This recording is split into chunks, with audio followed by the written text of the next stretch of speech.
Ju njohim me përmbledhjen javore të lajmeve. Kjo është Radio 7. Gjykata e lartë në Shqipëri vendos rishikimin e vendimit të saj unifikues të vitit 2011 me masën e sigurimit të arrestit me burg dhe kozgjatën e tij. Kolegjit e bashkuara të gjykatës së lartë në përbërje të 16 gjyqtarëve vendosën unanimisht mbi standardet që duhet të udhëheqin gjykatat në caktimin dhe vijimin e paraburgimit. Në përfundim të seancës, kryetari i gjykatës së lartë Sokol Sadushi deklaroi se me këtë vendim gjykata ka detyrim të shqyrtojë realisht masat më pak kufizuese të lirisë personale dhe të arsyetojë shprehmisht pse ato nuk janë të mjaftueshme në rastin konkret. Sipas tij, ky arsyetim duhet të jetë individualizuar, i mbështetur në fakte dhe i lidhur drejt për drejt me rrethanat konkrete të çështjes. Krahas asaj vlerësohet se masa arrest me burg mund të vendoset vetëm kur masat e tjera janë të papërshtatshme. Ndërkohë, prokurorisë kërkohet bara justifikimit përpara gjykatës së nevojës për caktimin dhe vijimin e masës arrest me burg. Në këtë kuadër, kolegjit e bashkuara shprehojnë se qëndrimet orientuese të këtij vendimi, para sa lidhen me caktimin dhe vijimin e masës arrest me burg, duhet të lezohen në përputhje me karakterin përjashtimor të kësaj mase, me detyrimin për arsyetim konkret të individualizuar dhe të kontrollueshëm, me nevojën për shqyrtimin real të masave më pak kufizuese, me vlerësimin konkret të rrezikshmërisë së veprës dhe të personit, si dhe me barën e organit të akuzës për të justifikuar nevojën e kufizimit më të rëndë të lirisë personale. Kryeministri i Shqipërisë angazhohet për të mbështetur vijimin e reformës në drejtësi. Në sesionin e hapjes së Kongresit Botëror të Ligjit, Edi Rama vlerësoi reformën si histori suksesi. Një dekadë tani më ka kaluar, një dekadë tjetër ka nisur dhe procesi vazhdon.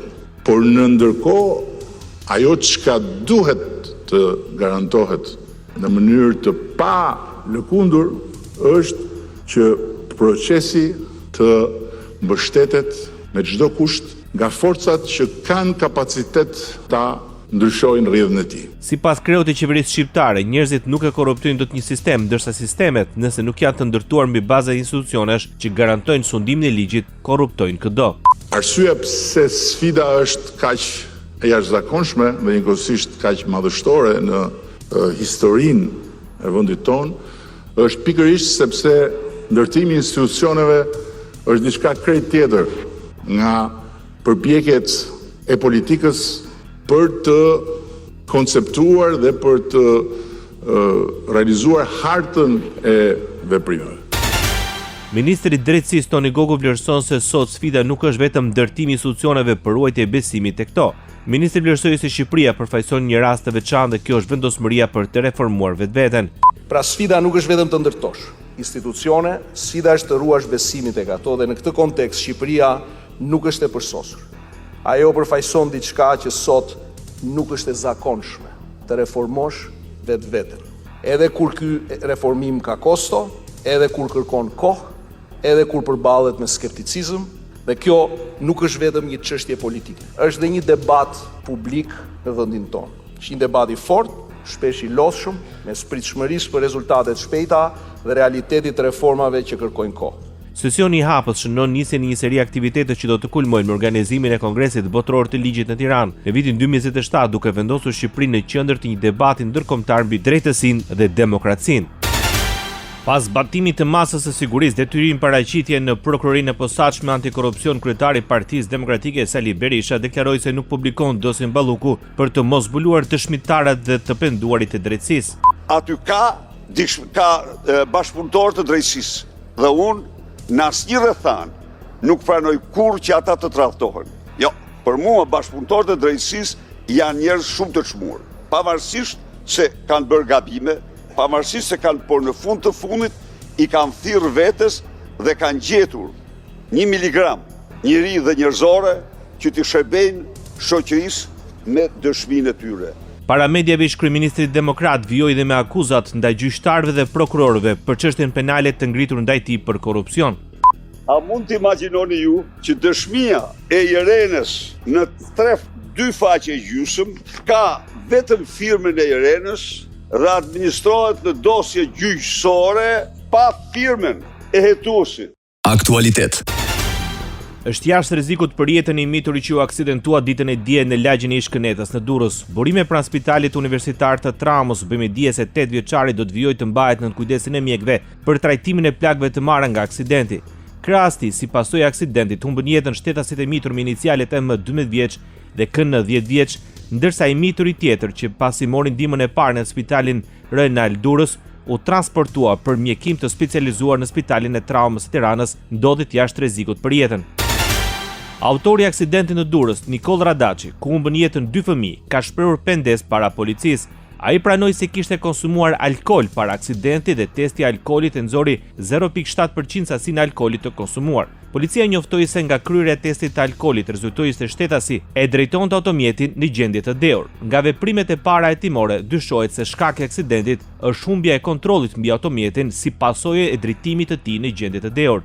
Gjithashtu sipas policisë, nga verifikimet e historikut të drejtuesit të automjetit rezulton se ky shtetas është ndëshkuar më parë për shkelje të rregullave të qarkullimit rrugor, konkretisht për parakalim të gabuar në vitin 2020 dhe për tejkalim të shpejtësisë 2 herë me pezullim të lejes së drejtimit nga 1 muaj në vitin 2022.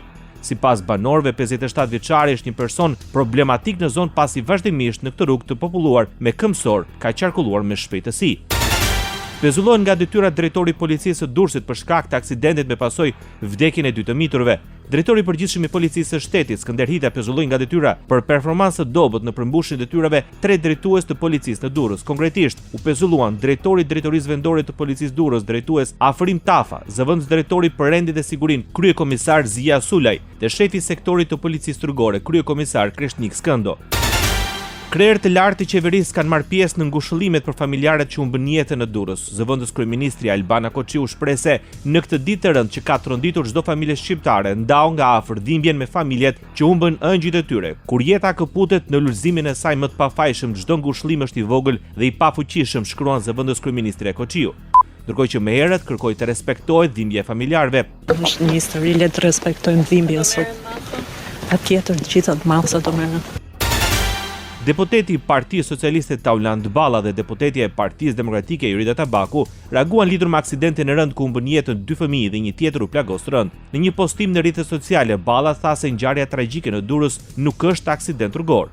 Autori nuk është një shofer në një timon, por një terrorist, ndërsa deputetja Tabaku shpreh se tragjedia në Durrës me humbjen e jetëve të 2 fëmijëve të papajshëm ka tronditur të gjithë. Tabaku i bëri thirrje autoriteteve të mediave audiovizive të merren menjëherë masa për të ndaluar transmetimin e pamjeve dhe për garantuar respektimin e etikës në informim. Edhe stafi Radio 7 u bashkohet ngushëllimeve dhe lutet që Perëndia të kujdeset për zemrat e të afërmve dhe të familjarëve të viktimave. Ashpërsohen masat për shkelje të rregullave të qarkullimit rrugor në Shqipëri. Me qëllim parandalimin e aksidenteve rrugore, Departamenti për Sigurinë Publike, nëpërmjet strukturave të Drejtorisë Policisë Rrugore, ka marrë një sër masash në funksion të mënyrës së re të monitorimit të qarkullimit rrugor, për evidentimin, ndëshkimin e shkelësve të rregullave të qarkullimit rrugor. Në këtë kuadër janë kalibruar 22 mjete shpejtësimasë. Janë pajisur të gjitha strukturat e policisë rrugore me drone, kamera dhe aparate fotografi, aparate alkool testues dhe drog testues. Drejtori i Departamentit për Rendin dhe Sigurinë Publike në Policinë e Shtetit Dimitraj Ziu në një deklaratë për mediat bëri me dije se automjetet në akset rrugore nacionale do të vijojnë monitorimin e qarkullimit nëpërmjet pajisjeve logjistike dhe patrullave të lëvizshme dhe shkeljet e konstatuara nga mjetet logjistike do të verbalizohen në masa administrative të cilat do të pasqyrohen në kohë reale në Albania. Krahas asaj, patrulla do të ndërhyjnë kur vëre sjellje agresive në rrugë, parakalime të njëpasnjëshme, manovra të gabuara apo shpejtësi 2 deri në 3 fish, të cilat janë rrezik potencial për përfshirje në ngjarje rrugore. Njëkohësisht, parkimet e gabuara do të jenë në qendër të vëmendjes, duke përdorur dhe mjetet ngritëse për parkimet në korsitë dedikuara ku bllokohet lëvizja e lirë automjeteve apo e këmbësorëve. Policia rrugore apelon për të gjithë përdoruesit rrugor të zbatojnë me rigorizitet rregullat e qarkullimit rrugor. Çdo sjellje agresive në rrugë apo ndaj punonjësve të policisë do të ndëshkohet maksimalisht me të vetmi qëllim rritjen e sigurisë rrugore dhe parandalimin e aksidenteve me pasojë jetën e qytetarëve. Politik. Komiteti për punët e jashtme në Parlamentin Evropian miraton raportin për rrugtimin e Shqipërisë drejt përmbylljes së negociatave. Raporti i hartuar nga eurodeputeti Andreas Schieder u miratua me 58 vota pro, 7 kundër dhe 7 abstenime. Pasi përshëndetet Shqipëria për progresin e shpejt në vitet e fundit, paralajmërohet se cilësia e reformave të vendit do të përcaktojë fatin kohor për pranim. Në të theksohet nevoja e zbatimit të vazhdueshëm të procesit të reformës gjyqësore.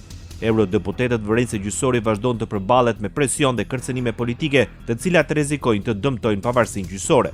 Sipas tyre, pavarësisht progresit në luftën kundër korrupsionit, ai është ende një shqetësim serioz. Nga Shqipëria kërkohet të konsolidohet më tej historiku për hetime ndjekjet penale dhe dënimet përfundimtare, veçanërisht në rastet e korrupsionit të nivelit të lartë.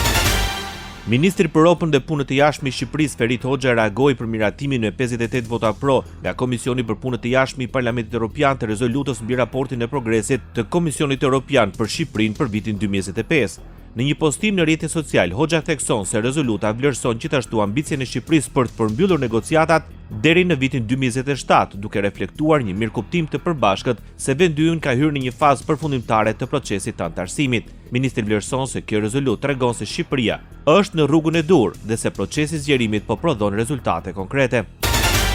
Kryetari i Partisë Demokratike Sali Berisha vlerëson se raporti i Komisionit Evropian ka hije në kritikave të Unionit për trajtimin e çështjes për ish zëvendës kryeministren Belinda Balluku.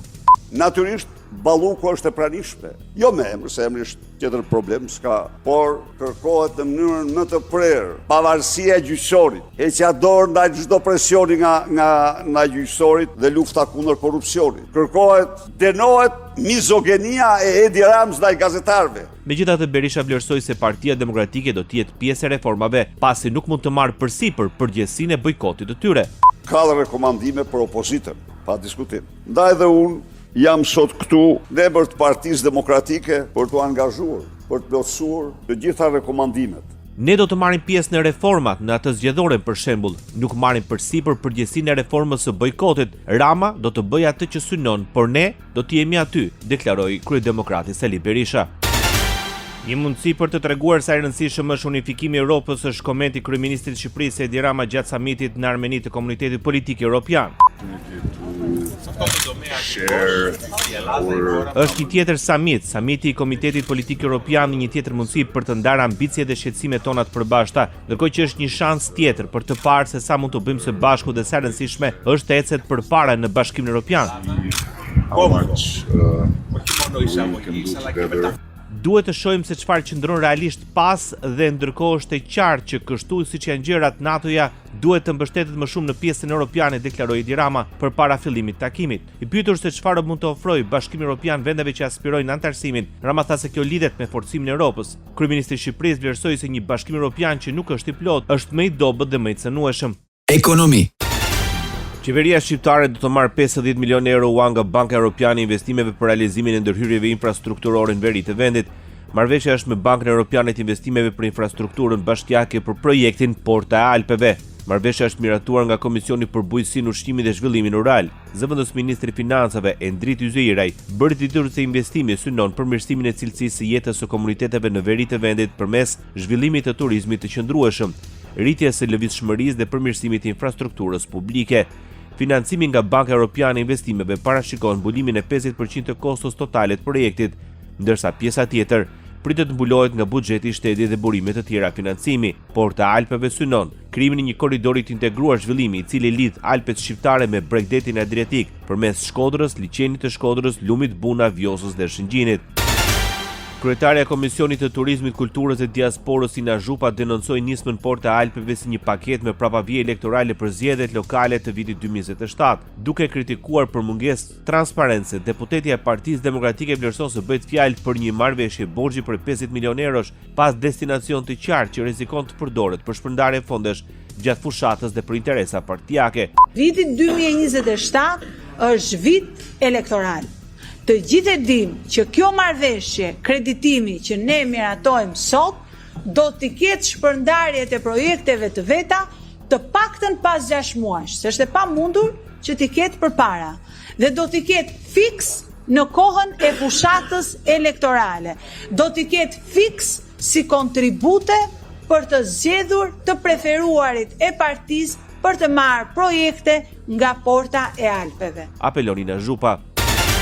Bordi i transparencës së ulçmimin e naftës në Shqipëri me 10 lek, tregtohet me 196 lek për litër, ndërkohë benzina do të shitet me 180 lek për litër ose 4 lek më pak. Këto Këto çmime do të jenë të vlefshme deri në mbledhjen e ardhshme të bordit, ku do të pasqyrohen ndryshimet të çmimeve të shitjes, referuar aktit normativ për akcizat në Republikën e Shqipërisë. Në rast se çmimi i shitjes me pakicë për gazoilin është më i lartë se 220 lekë për litër, apo për benzinën më i lartë se 200 lekë për litër, zbatohet niveli 80% i akcizës.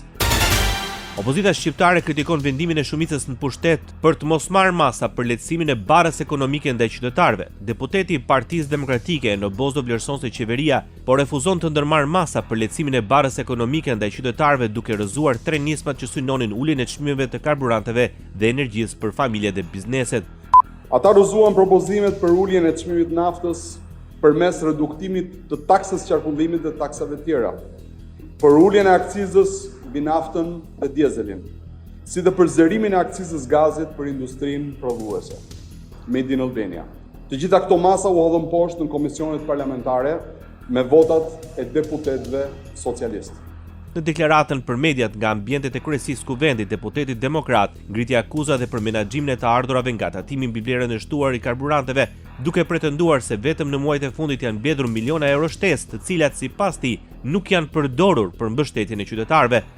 Vetëm nga tepricat e FSH-s mbi karburantin, për muajt mars dhe prill janë mbledhur mbi 10 milion euro shtesë, që kanë ardhur vetëm si rezultat i rritjes së çmimit, jo për merit qeverisë. Pyetja është e thjeshtë. Ku kanë shkuar këto para? Në vend që t'u ktheheshin qytetarëve si mbështetje direkte, atë që kërkon opozita, ato kanalizohen kontrata dhe marrëveshje dyshimta korruptive apo shpenzime luksi. Sipas Bozos, qeveria e drejtuar nga Edi Rama nuk qeveris në interes të qytetarëve, por të një rrethi të ngushtë përfituesish. Kriza e karburanteve në lindjen e mesme nuk e ka vendosur në vështirësi aeroportin ndërkombëtar të Tiranës. Në njoftimin zyrtar thuhet se aeroporti vepron me linja ajrore, duke mos u ndikuar nga kriza globale e mungesës së karburantit për avion. Sipas saj, nisjet nga Tia do të vazhdojnë normalisht drejt destinacioneve të parashikuara. Në njoftimin zyrtar thuhet se partneri i furnizimit me karburant për avion, Air BP, ka garantuar rezerva të mjaftueshme për Tirana International Airport, mbështetur në rritjen e shpejtë të fluksit të pasagjerëve vitet e fundit. Furnizimet janë të garantuara dhe situata paraqitet të qëndrueshme çka na lejon të operojmë pa shqetësime, thuhet në reagimin e aeroportit ndërkombëtar të Tiranës. Ndoqet për mbledhjen javore të lajmeve. Kjo është Radio 7, zëri pozitiv i qytetit.